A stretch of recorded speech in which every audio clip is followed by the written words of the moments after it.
Dear students, हम लोग chapter 9 पढ़ रहे थे। जिस समय 9 चैप्टर कंप्लीट अभी नहीं हुआ था कि एग्ज़ाम स्टार्ट हो गया था, जिसके कारण ये कंप्लीट नहीं हो पाया है। तो हम लोग इसको कंप्लीट करेंगे। Forest and wild life, jungle and जंगली जीवन के बारे में पढ़ने हैं चैप्टर 9 में, जिसमें हम लोग पढ़ चुके हैं बहुत सारे। फॉरेस्ट किसको कहा जाता है? तो large area where trees, shrubs, creepers and other plants grow close to one another are called forest. Means बड़ा सा एरिया जहाँ ट्रीज, श्रब्स, प्लांट्स, क्रीपर्स ये सभी उगाए जाते हैं, उगते हैं और एक दूसरे के बहुत करीब होते हैं, उसको फॉरेस्ट कहा जाता है। इकोसिस्टम भी पढ़े थे। Ecosystem means dependence on each other, एक दूसरे पर डिपेंड होना। जैसे हम लोग डिपेंड रहते हैं प्लांट पर कि प्लांट हमें ऑक्सीजन देगा, और प्लांट हम लोगों पे डिपेंड रहता है कि हम लोग उसे कार्बन डाइऑक्साइड देंगे, और दोनों एक दूसरे को हेल्प करता है। तो इसको कहा जाता है इकोसिस्टम, एक दूसरे पे डिपेंडेंस होना। उसके बाद हम लोग पढ़े थे कि बहुत सारे फॉरेस्ट होते हैं जिसका यूज़ किया जाता है। जैसे रबर का यूज़ किया जाता है, टिम्बर का यूज़ करते हैं फर्नीचर बनाने में, और फिर मीन्स बहुत सारे फॉरेस्ट होते हैं जो हमें प्रोवाइड करते हैं बहुत सारे materials, fuel, pulp, resin, rubber, cane, herbs, ये सभी। तो हम लोग फॉरेस्ट का बहुत सारा यूज़ भी पढ़ लिए हैं। उसके बाद हम लोग पढ़े कि एवरग्रीन फॉरेस्ट भी पढ़ लिए हैं, जिसमें होता क्या है कि एवरग्रीन फॉरेस्ट में जो ट्री होते हैं वो एक साथ अपने सारे लीव्स को नहीं गिराते हैं। Do not shade there leaves all at one time, एक साथ एक समय में अपने सारे लीव्स को नहीं गिराते हैं, उस फॉरेस्ट को एवरग्रीन फॉरेस्ट कहा जाता है। उसके बाद हम लोग ये भी पढ़ें डेसिडिवस फॉरेस्ट। डेसिडिवस फॉरेस्ट मीन्स वैसे फॉरेस्ट जो मीडियम रेनफॉल रिसीव करता है और उसके लीव्स एक साथ एक टाइम में 1 वीक या 2 वीक्स मीन्स फ्यू वीक्स तक इन समर सारे लीव्स एक साथ गिर जाते हैं, झड़ जाते हैं। तो वैसे ट्री को वैसे फॉरेस्ट को डेसिडिवस फॉरेस्ट कहा जाता है। तो कुछ वीक्स तक डेसिडिवस फॉरेस्ट में बिल्कुल लीव्स नहीं दिखता है, सारे लीव्स नीचे गिरे पड़े रहते हैं। कॉनिफेरस फॉरेस्ट में भी पढ़े हम लोग कि वैसे फॉरेस्ट जो जहाँ के ट्री कोन वाले हो, जैसे आप देख रहे हैं। तो ऐसे ट्री कहाँ होते हैं? हिली एरियाज़ में होते हैं, मीन्स हाई हिमालयज एरियाज़ में, जो माउंटेन स्लोप पे ऐसे कॉनिफेरस फॉरेस्ट पाए जाते हैं। Thorny forest and shrubs. Thorny forest means कांटेदार फॉरेस्ट। कांटेदार फॉरेस्ट या श्रब्स जो छोटा छोटा ट्री होता है, ये सब कहाँ होता है? तो ये सब नॉर्थ वेस्टर्न इंडिया में पाया जाता है, जो बहुत ही ड्राई एरिया है, जहाँ जिसको डिजर्ट भी हम लोग कहते हैं। तो इस एरिया में थॉर्नी फॉरेस्ट होता है। Tidal forest. टाइडल फॉरेस्ट जो रिवर्स का डेल्टा पे होता है, जैसे सुंदरबन डेल्टास, जहाँ सुंदरी ट्री होता है सुंदरबंस में, और ये गंगेटिक डेल्टा एरिया है जहाँ पे सुंदरी ट्री उगता है, और इस सुंदरी ट्री के फॉरेस्ट को कहा जाता है टाइडल फॉरेस्ट, जिसको सुंदरबंस भी कहा जाता है। उसके बाद हम लोग पढ़े थे कंजर्वेशन ऑफ फॉरेस्ट। फॉरेस्ट को कैसे कंजर्व किया जाता है, कैसे सुरक्षित रखा जाता है। तो जैसा हम सभी जानते हैं कि फॉरेस्ट इंडिया में बहुत कम एरिया में है। इंडिया में फॉरेस्ट होना चाहिए 1/3 पार्ट में, जबकि 1/5 पार्ट में अभी है इंडिया में। 1/3 इंडिया का जो टोटल एरिया है उसका 1/3 पार्ट फॉरेस्ट होना चाहिए, जबकि इंडिया के टोटल एरिया का 1/5 पार्ट अभी फॉरेस्ट है। तो जितना होना चाहिए उतना है नहीं।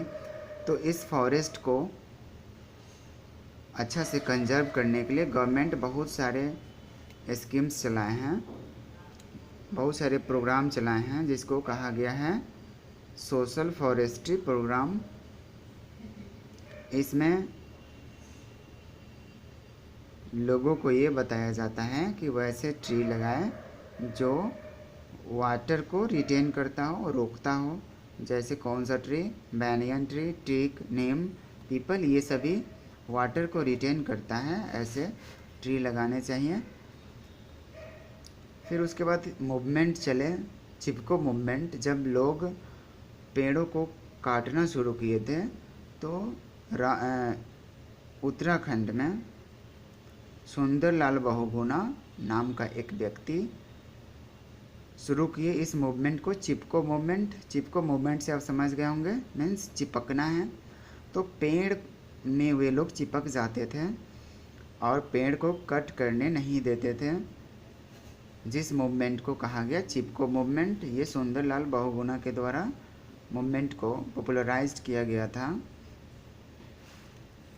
उसके बाद वन महोत्सव भी एक फेस्टिवल होता है जो 1950 में स्टार्ट हुआ था, जो प्रत्येक साल सेलिब्रेट किया जाता है। और इसमें लोगों को इनकरेज किया जाता है, प्रोत्साहित किया जाता है कि आप बहुत सारा प्लांटिंग करें, बहुत सारा ट्री लगाएं। विलेज में, टाउन में या सिटी में, इन सब जगहों पे इनकरेज किया जाता है लोगों को। उसके बाद एक और प्रोग्राम है for every child a tree, means प्रत्येक बच्चों के लिए एक ट्री। ये भी एक प्रोग्राम का नाम है जो गवर्नमेंट के द्वारा चलाया जाता है। और ये स्कूलों में ज़्यादा करके टीचर्स के द्वारा बच्चों को समझाया जाता है, सिखाया जाता है कि सब सारे बच्चे के लिए एक ट्री होना चाहिए जहाँ वो ताज़ी हवा ले सके, धूप से बच सके। उसके बाद हम लोग को पढ़ने थे वाइल्ड लाइफ। वाइल्ड लाइफ में बहुत सारे जंगल हैं, बहुत सारे जंगल में बहुत सारे एनिमल्स भी होते हैं, लियोपार्ड, एलिफेंट्स, बियर, लंगूर्स, ये सभी, क्रोकोडाइल्स, घड़ियाल, कोबराज, पाइथन्स, ये सभी फॉरेस्ट में पाए जाते हैं। लेकिन धीरे धीरे देखा गया कि ये सभी एनिमल्स रिड्यूस हो रहे हैं, क्योंकि लोग इसे शिकार कर रहा है, मार रहा है बहुत सारे पर्पस के लिए। जैसे एलिफेंट को लोग मारता है आइवरी के लिए, आइवरी टस्क के लिए। उसके मीन्स जो दांत होते हैं उससे ज्वेलरी बनाने के लिए एलिफेंट का शिकार करता है लोग, उसको मारता है। लेपार्ड्स को मारता है सब, और टाइगर को मारता है उसके स्किन के लिए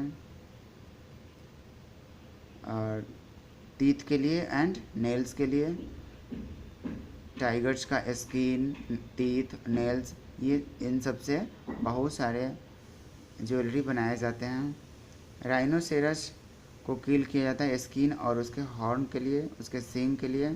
क्रोकोडाइल को भी मारा जाता है उसके स्किन के लिए, और स्नेक को भी। बर्ड्स को कैप्चर किया जाता है पिंजड़ों में, उसको हाई प्राइस पे सेल करने के लिए। तो ये सारे रीज़न हैं एनिमल्स को मारने का, जिससे एनिमल्स भी कम होते जा रहे हैं फॉरेस्ट में, जिसके कारण वो एक्सटिंक्शन का शिकार हो रहे हैं, मीन्स वो विलुप्त हो रहे हैं। जैसे जो ईगल है, ईगल हमारे देश में पहले बहुत सारी होती थी, लेकिन अब ईगल्स बहुत ही कम देखने को मिलते हैं, मीन्स नहीं ही मिलते हैं। तो ऐसे जो एक्सटिंक्शन का शिकार ना हो एनिमल्स, इसको रोकने के लिए सरकार एक कानून बनाई है, वाइल्ड लाइफ प्रोटेक्शन एक्ट, जो 1972 में कानून बन गया।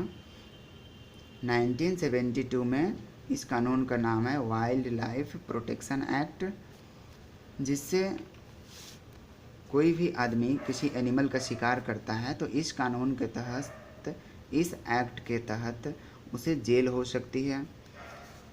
तो आप लोग भी किसी एनिमल का शिकार नहीं करेंगे, नहीं तो आपको भी जेल हो सकती है। उसके बाद कुछ फेमस सैंक्चुअरी है इंडिया में। कॉर्बेट नेशनल पार्क जो उत्तराखंड में है, ये क्या करता है, टाइगर को प्रोटेक्ट करता है। कॉर्बेट नेशनल पार्क, ये सभी आपको याद रखने होंगे।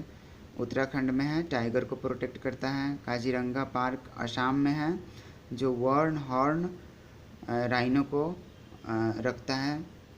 गिर फॉरेस्ट जो गुजरात में है, यहाँ एशियाटिक लायन पाए जाते हैं। सुंदरबंस, ये बंगाल टाइगर का घर होता है सुंदरबन, यहाँ बंगाल टाइगर होते हैं। और भी बहुत सारे नेशनल पार्क है, वाइल्ड लाइफ सेंचुरीज़ हैं, जैसे रणथंभौर राजस्थान में है, पेरियार केरला में है, कान्हा मध्य प्रदेश में है।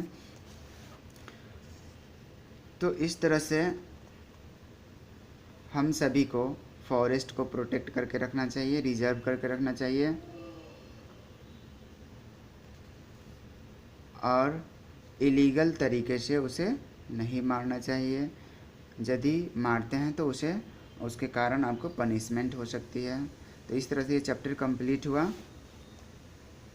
Thank you.